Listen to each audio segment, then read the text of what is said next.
नमस्कार, जिंदगी मिलेगी दोबारा या खास कार्यक्रमात आपलं स्वागत. मी अमोल जोशी. आज आपण एका ऐकून न येणाऱ्या मुलीची सगळ्यांनी आवर्जून ऐकावी अशी गोष्ट आज आपण पाहणार आहोत. आणि ही गोष्ट जिची आहे ती मनाली खरे, आणि ही गोष्ट ज्यांच्या वाचून पूर्ण होऊ शकत नाही अशा तिची आई सुजाता खरे या दोघीही आपल्या स्टुडिओमध्ये आलेले आहेत. दोघींचंही स्वागत, वेलकम आमच्या स्टुडिओमध्ये. या गप्पा आपण सुरू करणार आहोत, मात्र त्यापूर्वी आपण बघूया मनालीचा आतापर्यंतचा प्रेरणादायी प्रवास.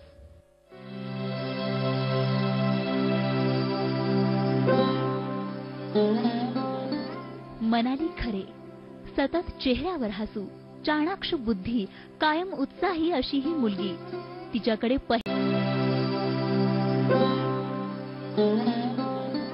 मनाली खरे, सतत चेहऱ्यावर हसू, चाणाक्ष बुद्धी, कायम उत्साही अशी ही मुलगी. तिच्याकडे पहिल्यांदा पाहणाऱ्याला तिच्यातल्या व्यंगाची कल्पना देखील येणार नाही असं कायमचं तिचं वागणं. जन्मतःच कर्णबधीर असलेल्या माझं हे व्यंग कळायला तिच्या आई बाबांनाही वेळ लागला. कारण पहिल्यापासूनच मनाली ओठांचे हावभाव टिपून बोलायचा प्रयत्न करत होती.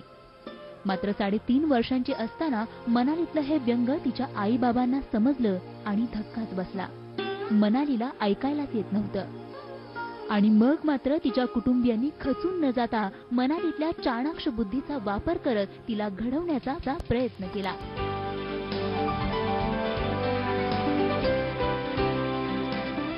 सुरुवातीला कर्णबधीर मुलांच्या शाळेत मनालीला घालण्यात आलं. तिथे तिची प्रगती पाहता नंतर मात्र मनालीला सर्वसामान्य मुलांच्या शाळेत घालण्यात आलं. 10वी पर्यंत मनालीने अभ्यासाबरोबरच नृत्य, नाट्य, चित्रकला आणि वक्तृत्व सारख्या स्पर्धांमध्ये भाग घेतला. 10वीलाही तिने 73% गुण मिळवले. त्यानंतर मात्र तिने ग्राफिक डिझाईन आणि अॅनिमेशन यांचं शिक्षण घेतलं. मनालीने भरतनाट्यमचंही प्रशिक्षण घेतलंय.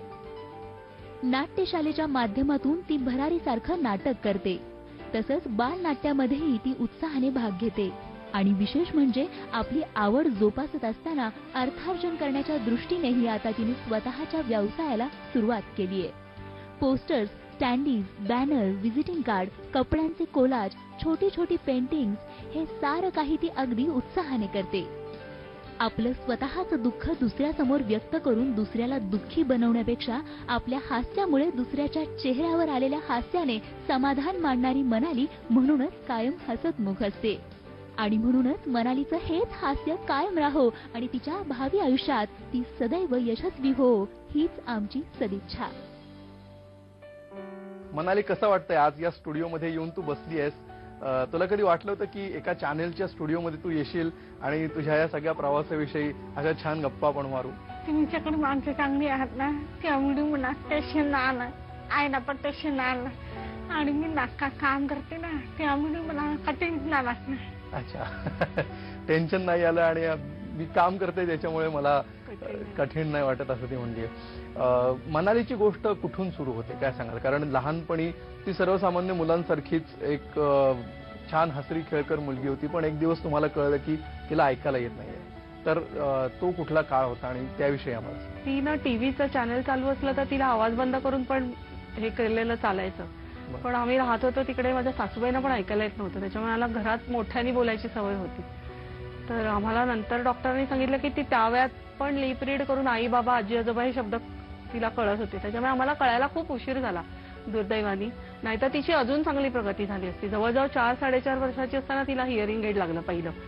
तर तोपर्यंत आम्ही तिला चिकित्सक शाळेमध्ये घातलं होतं. जेव्हा डेप स्कूलमध्ये पहिल्यांदा घातलं तेव्हा त्यांनी आम्हाला ऑडिओलॉजिस्टकडे पाठवलं आणि मग हिअरिंग एड लागलं. मग त्यानंतर तिचा शालेय आणि पुढचा महाविद्यालयीन प्रवास कसा होता? त्यानंतर पहिलं 1 वर्ष चिकित्सक मध्ये गेलं तिचं. नंतर मग नायर हॉस्पिटलच्या समोर सेंट्रल स्कूल फॉर द डेफ म्हणून आहे, तिथे आम्ही कुंदाताई दळवी म्हणून होत्या, त्यांच्या ओळखीने तिला घातलं.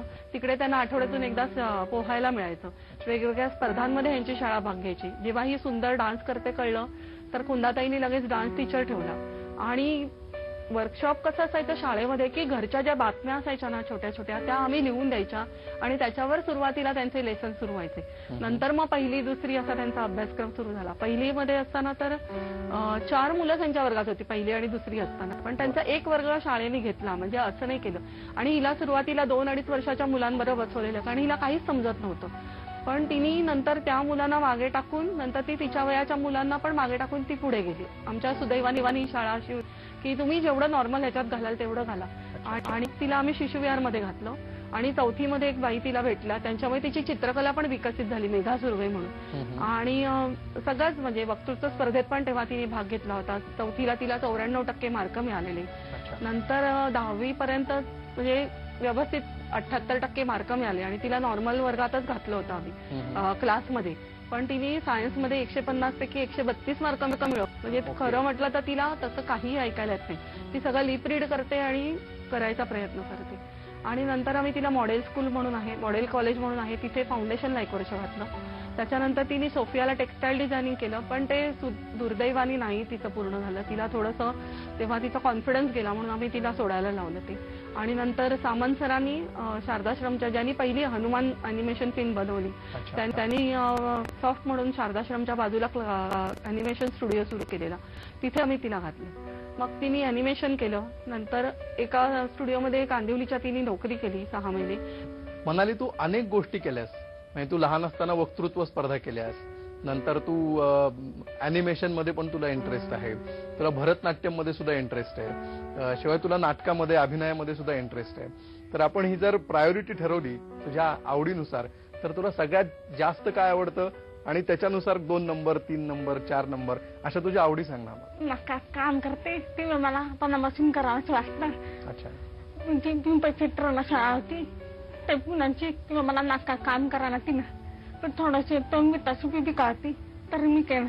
आणि म्हणजे मनापासून करावंच वाटतंय ते मी करू शकते. अच्छा.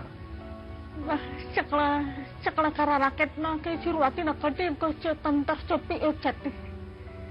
त्यामुळे एखादं पुस्तक घेतली की पुस्तकाचं पानं वाचायला किती पुस्तकाचं आला आहे असं न बघता एका पुस्तक पकडताना की पुस्तक कधी संपते कळत नाही.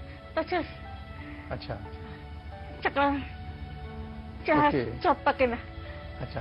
आणि म्हणजे तू सतत हसतमुख असतेस, तू हसत असतेस. तुझ्याकडे बघितल्यानंतर तुला कुठलंही दुःख आहे किंवा काहीतरी टेन्शन आहे असं अजिबात वाटत नाही. तर ही जी पॉझिटिव्हिटी येते, एनर्जी येते, ती कुठनं येते? काय वाटतं तुला? कशामुळे तू एवढी छान आनंदी असते? म्हणजे दुःख इतरांना का दाखवायचा, दुःख दाखवून इतरांचा उत्साह का कमी करायचे. म्हणजे आपल्याला पण तसंच वाटतं की आपण आपला पुढे इतरांचा उत्साह कमी होते. म्हणजे मला आवडते मग मी खोडा करते सगळ्याच्या. तर ही पॉझिटिव्हिटी जी मनालीमध्ये आहे ती काय, कशामुळे? तुम्ही ज्या प्रकारे तिला वाढवलं किंवा जे एक्सपोजर तिला लहानपणापासून दिलं ह्याचा किती वाटा आहे असं तुम्हाला वाटतंय? आणि तिचा जो नैसर्गिक स्वभाव आहे, तिचा जो IQ आहे किंवा तिचा जे ग्रास्पिंग पॉवर आहे त्याचा किती वाटा आहे असं वाटतं? नाही, 90% वाटा तिचाच आहे सगळा. कारण ती पहिल्यापासून आनंदी मुलगी होती. आयांना नोकऱ्या सोडायला लागतात, मुलं राहत नाहीत कुठे म्हणून. सुरुवातीला आजीने सांभाळलं, नंतर आम्ही बाहेर बेबी सिटिंग मध्ये ठेवलं, मग वडायला आलो. पण कधीच नाही, म्हणजे ती मुळातच आनंदी आहे खूप. पण म्हणजे आम्हाला पण थोडं, जेव्हा ती पौगंडावस्थेत होती तेव्हा थोडंसं लक्ष द्यायला लागतं. तिला न्यूनगंड यायचं तेव्हा यायला चान्सेस होते. मग आम्ही तिला त्यावेळेला समजवलं, बघ बाबांना चष्मा आहे, किंवा एखादी मैत्रीण बघ कशी दिसते, तुला देवाने एवढं सुंदर रूप दिलंय की प्रत्येकामध्ये काहीतरी वैगुण्य आहे, माझा दातांचा प्रॉब्लेम आहे. म्हणजे असं करून आम्ही तिला कधी कॉम्प्लेक्स नाही येऊ दिला. आणि तिचे बाबा पण खूप खोड्या काढतात सगळ्यांच्या, तो स्वभाव तिच्याकडे आलाय, मस्ती करते ती सगळ्यांशी. आणि धाकटा भाऊ आहे तो पण आता मोठा झाल्यावर तिला खूप छान, म्हणजे त्या दोघांचा रॅपो एकदम चांगला आहे, छान करतो त्याच्यामुळे. आणि खूप लाडकी आहे ती आमची, त्याच्यामुळे तिला आनंदी असते ती असं कधी तिला आम्ही हे करत नाही. आणि तिला जे पाहिजे ते आम्ही सतत करायला देतो. बिलकुल. मी आता तुम्हाला दोघींनाही एक प्रश्न विचारणार आहे. पहिल्यांदा तुला की ज्यावेळी कुणाचा तरी अपघात होतो किंवा कुणाला काही आजार होतो किंवा इतर कुठलेही प्रॉब्लेम्स येतात, त्यावेळी प्रत्येकाला असं वाटतं की हे माझ्याच बाबतीत का झालं, मी असं काय केलं होतं की जे माझ्या बाबतीत झालं. आणि असं म्हणून लोक फ्रस्ट्रेट होतात, निराश होतात. तर तुला असं कधी वाटलं होतं की आपल्याच बाबतीत मलाच का ऐकू येत नाही, माझ्याच बाबतीत असं का झालं, असे कधी विचार आले तुला? आला होता. म्हणजे 10 नंतर का करायचे, म्हणजे पुढे आयुष्यात कसं करायच्या ते मला कळतच नव्हते. तर मी आईशी या बाबतीत हे राहणं येते आईपाशी. अच्छा. म्हणजे पुढे का करायचे काही सुचत ते. मग नंतर आई म्हणाली की काही करू नको, आपण पुढे जाऊ, पुढे बघू का करायचे ते, तोपर्यंत ते तुझं कर. ओके. तर मी मासे करत होते. तक्रार लाकडी की मग होतं त्यामुळे मला असं वाटत होतं की पुढे काय होणार. मग हळूहळू आता माझा बिझनेस करते. प्रेक्षक हो, अजिबात ऐकायला न येणारी एखादी व्यक्ती इतक्या चांगल्या प्रकारे आणि इतकं सलग मराठी बोलू शकते ही फार दुर्मिळ केस आहे. प्रचंड IQ आणि प्रचंड ऑब्झर्वेशन पर आणि त्याचबरोबर थेरपी या सगळ्यांचा भाग, विशेषतः पहिल्या 2 घटकांचा भाग ह्याच्यामध्ये जास्त आहे. सुजाताजी, हाच प्रश्न तुम्हाला की आपल्याच बाबतीत असं का झालं, असा एक जी सल लागून राहते असा काही काळ होता का आणि त्याच्यातनं तुम्ही कसे बाहेर पडलात, कशी मात केली ती? म्हणजे कोणत्याही रोगाच्या बाबतीत म्हणा किंवा कसंही कॅन्सर झालेल्या मला पण वाटतं की मलाच का तसं वाटलं, कारण एवढी छान दिसणारी मुलगी आणि हिला म्हणजे, आणि आम्ही दोघं नॉर्मल आमच्या घरात, असं डेफ कोणी नाही, आता वयानुसार डेफ झालेले आहेत. पण तेव्हा पण सुरुवात मी लहान असताना ना, 4थीत असताना माझी बहीण मोठी होती, तिला शाळेत असताना नंदा शेळकेंचं आंधळी पुस्तक होतं हेलन केलरवर. त्या वयात मी ते पुस्तक वाचलेलं. तर मी विचार केला ही मुलगी त्या काळामध्ये आंधळी, मुकी, बहिरी, आंधळी पण होती ती त्याच्याबरोबर, तर ती जर एवढं पुढे जाऊ शकते तर आपण मुंबईत राहतो, आपण आपल्या मुलीला का नाही पुढे आणू शकत. त्याच्यामुळे आम्ही त्याच्यावर मात केली खरं सांगायचं. या गप्पा पण अशा सुरू ठेवूया, एक ब्रेक घेऊया आणि ब्रेक नंतर आपण पुन्हा भेटूया. पाहत रहा जिंदगी मिलेगी दोबारा.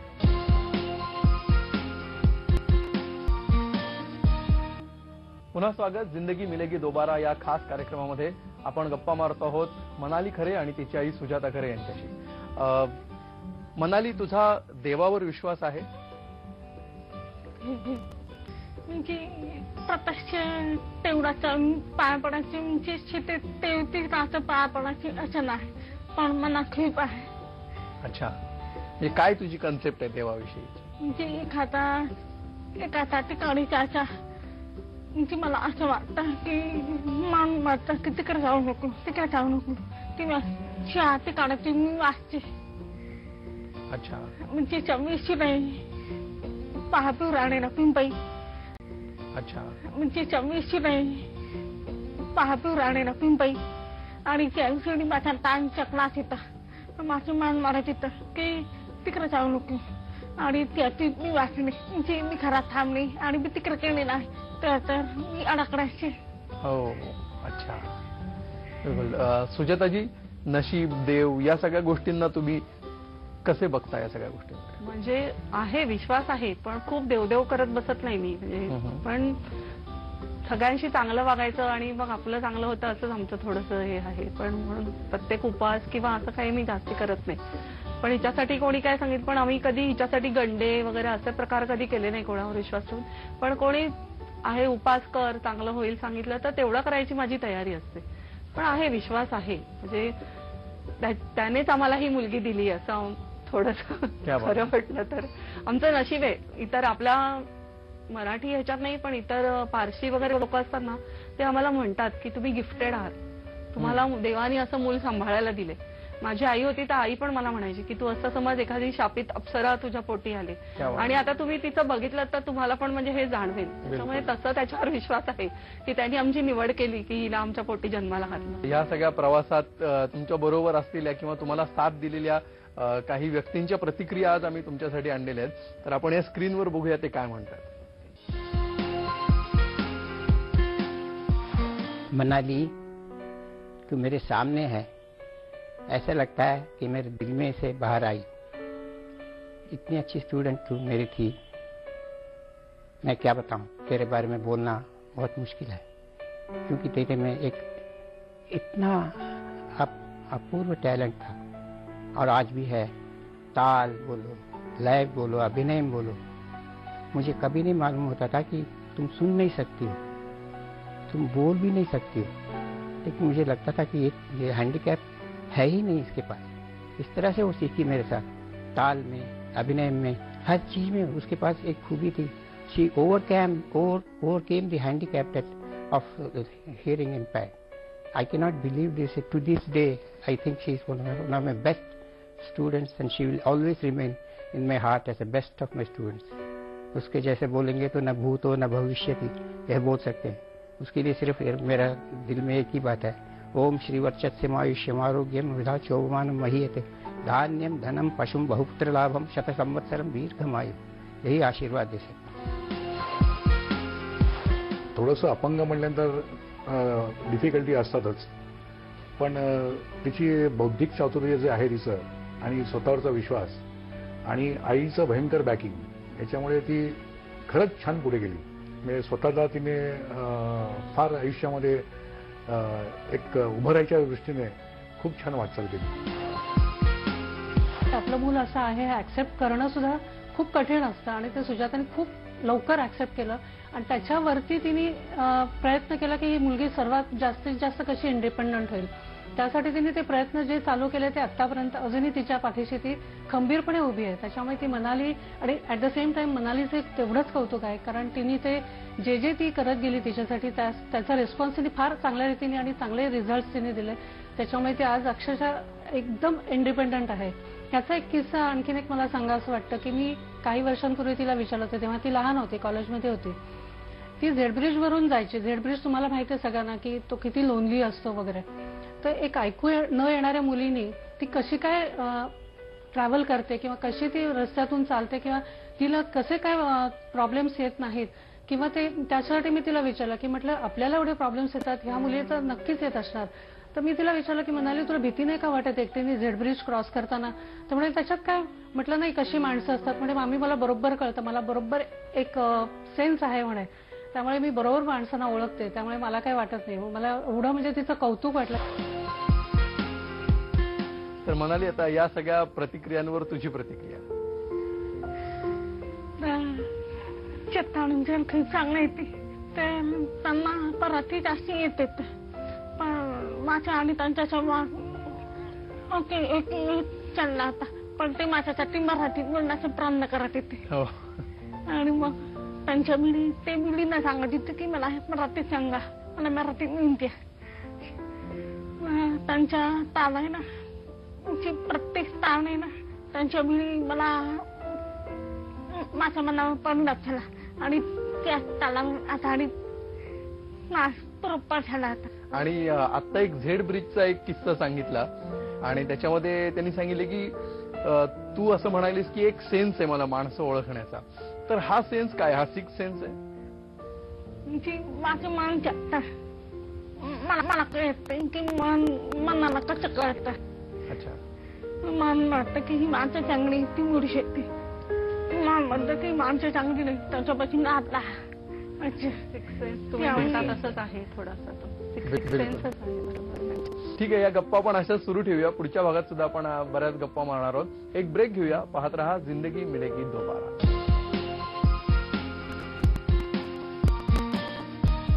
हॅट्स ऑफ टू झी 24 तास की हे असेच उपक्रम चालू ठेवावेत आणि अशा लोकांना त्या अनुषंगानं प्रोत्साहन मिळेल आणि इतर लोक जे पीडित असतात किंवा ते जे पाहतील तर त्यांना एक उर्मी येईल आणि ते सुद्धा अशाच आपल्या पद्धतीनं किंवा आपल्याला जसं पाहिजे तसं स्वच्छंद जगायला शिकवतील असं मला वाटतं. त्यामुळे हा कार्यक्रम स्तुत्य आहे आणि हा अतिशय छान कार्यक्रम आहे. तर या कार्यक्रमासाठी झी 24 तासला माझा सलाम.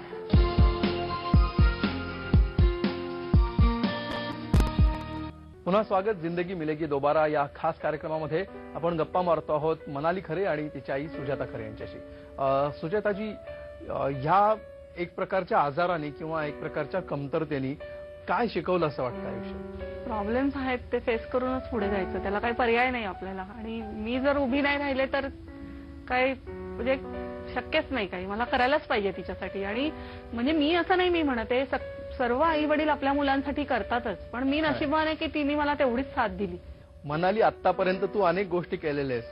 तू जॉब पण केलेस, त्यानंतर तू नाटकांमध्ये कामं केलीस, डान्स सुद्धा तू करायचा प्रयत्न केलास. आता तू एका बिझनेसच्या टप्प्यावर आलेली आहेस. तर तुझे आता काय प्लॅन्स आहेत आणि काय स्वप्न आहेत? ग्राफिक डिझाईन करते, बिझनेस कपडा सपवला किंवा पानर तुकाडाचे पानर असे शांती अशा प्रकारचे डिझाईन करून देते. त्याचबरोबर क्लास पेटिंग, छोटे छोटे पेटिंग बी करून देते.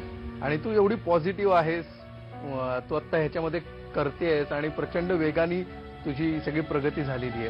तर तुझा काय लाईफचा मंत्रा ज्याला आपण म्हणतो, लाईफ मंत्रा, तर तो काय आहे? तो काय सांगशील आमच्या प्रेक्षकांना? लहानपणापासून मी आरसा बघायची आणि आरशाच्या मी स्वतः पडपडायची आणि त्यामुळे आरसा परावर्तित अजून प्रभावित येते, त्यामुळे सगळं चांगलं येतं. तर मनाली, तू आता आरशाचा उल्लेख केलास, तर आम्ही या कार्यक्रमात येणाऱ्या पाहुण्यांना त्यांच्या हातात आरसा देतो आणि त्या आरशात बघून तुम्हाला स्वतःशीच जे काही बोलायचं असेल ते तुम्ही बोलायचं असतं. तर तुझ्यासाठी हा आरसा.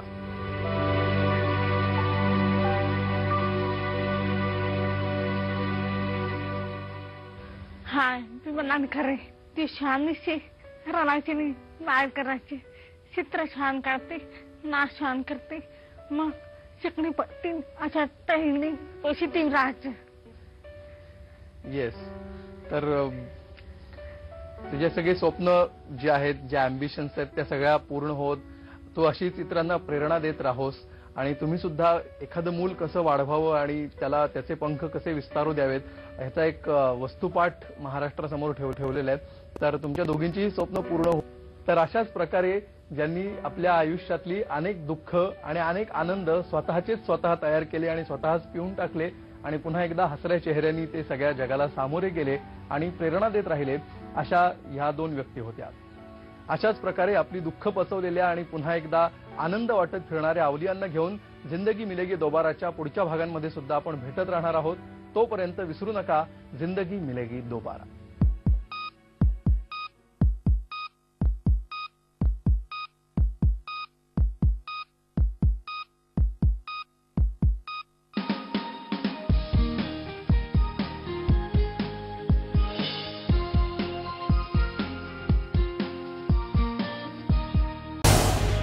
झी 24 तास रहा एक पाऊल पुढे.